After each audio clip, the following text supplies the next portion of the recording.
po ang lahat ng sinasabi ko. Okay. Granting, ha? Na hindi ka nga sumama sa iba nung umalis ka noon. Pero bakit hindi ka man lang nagpakita ulit kay Adrian o kahit sa akin man lang? Hindi niyo po ko maiintindihan eh. Misty,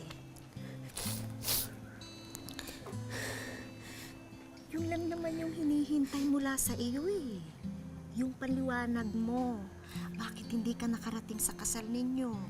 At bakit ba pinaabot mo ng ganito katagal bago ka nagpakita ulit? Gusto ko po, Nanay Urang. Gusto ko. Pero hindi po ako makabalik eh.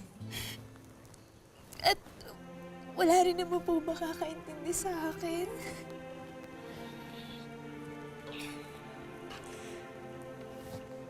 Alam mo, Misty,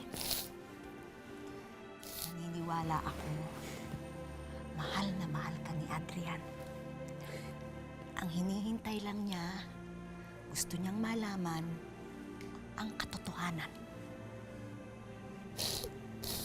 Ngayon, sabihin mo sa akin, nandito ako, makikinig ako sa'yo.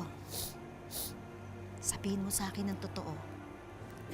Bakit hindi ka nakarating noong kasal ninyo?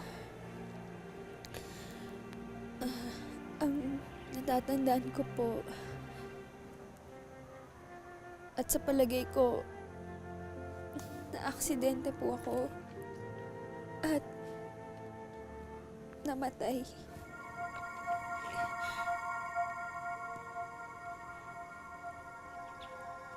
Nanaurang. Ikaw? Namatay?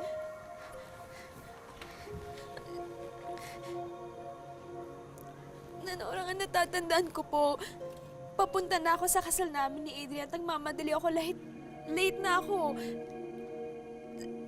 Tapos, nakatulog po ako.